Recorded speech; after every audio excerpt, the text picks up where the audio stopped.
I'm a very healthy guy, and then in 2013, you're diagnosed with multiple myeloma.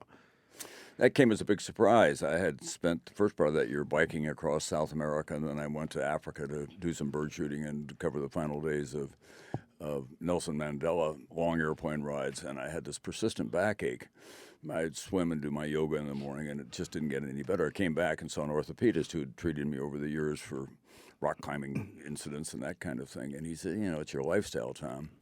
But it wouldn't go away. By midsummer, I was very unsteady in a boat on the Missouri River, which is unlike me. I was fishing, and I couldn't keep my balance, and I couldn't figure out what the heck was going on. Ended up at the Mayo Clinic where I was on the board, and I saw my primary care doctor out there, and I said, Andrew, I've got this backache, and even the orthopedist here says it's lifestyle, and he said, shouldn't last that long. And on his own, the next morning, he did something that highly unusual for essentially an internist. He drew some blood, and he ran the traps. They call it evidentiary medicine. There were 1,000 ways he could have gone, but he nailed it. It was a multiple myeloma. Took to the oncologist. They called me into the office, and I sat there. I thought it was like a SAT test for algebra. They're reading off all these scores and everything, and I had no idea where they were going to end up. I thought they were going to say, "Oh, you got a parasite. You were in Africa," and I'd had those things before. And at the end, the oncologist turned to me and said, "You've got a malignancy. It's called multiple myeloma." These were his very words. You know people who've died from this. Geraldine Ferraro, the first woman to run for vice president, died of multiple myeloma. Frank Reynolds, the ABC anchorman, died from multiple myeloma. At that moment, I thought, oh my God, that's what Frank died from. I had talked to him a week before, and it was quite mysterious. And I was so calm, I can't believe it even now. I mean, I was taking it in as a journalist more than as somebody who had just been told he had cancer in a lethal form. So I said, how long? And he said, well, according to the current stats, 5 years, but I think that maybe we can get you past that. We're making a lot of progress. And my next thought was, my family's going to be okay. I just had reviewed with everybody our financial situation. I'm a very lucky guy. I've been paid well, and it's been managed well.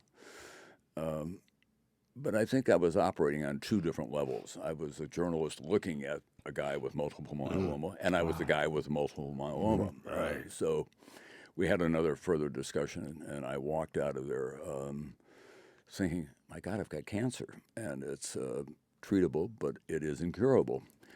I was working on a documentary on the 50th anniversary of John F. Kennedy's assassination. I went back to my room, and I had my laptop up and my iPad open, and I would work on the laptop on the documentary, and then I'd go to the iPad and type in multiple myeloma. What am I in for here? Oh, never do that.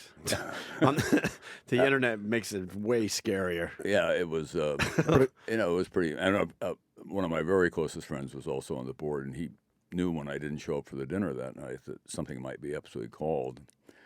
And I said, meet me downstairs for a drink, and we decided to share a martini, and then we decided to share 2 martinis. And I told him what was up, and I said, keep it a secret. I don't want to be on the internet as Tom Brokaw, a cancer victim. Yeah. And I had to wait for 24 hours to get back to Montana and tell my wife because I didn't want to tell her on the phone. So that was the beginning of this long adventure. How did you tell the family? Was you sat her down and just said, look, this is where we're at? Or?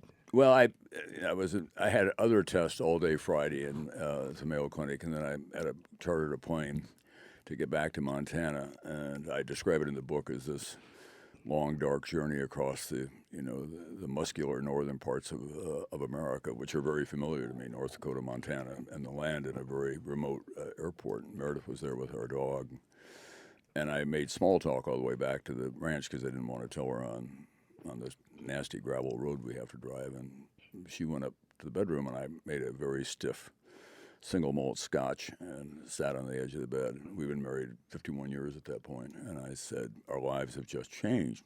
She looked at me, and I said, I've got cancer. Very cool. And, and asked all the right questions. I said, I don't know what this means. It's going to change us. They tell me I can beat the odds, but I don't know what that means. And we went to bed. The next day I felt pretty good, so I did something really stupid. I got in the car and drove 100 miles to go fly fishing with some friends. And by day 2, I was paralyzed with spinal pain. Wow. That went on for 3 days. They finally had to medevac me out of Montana. I couldn't move. And you realize this is a real thing. You were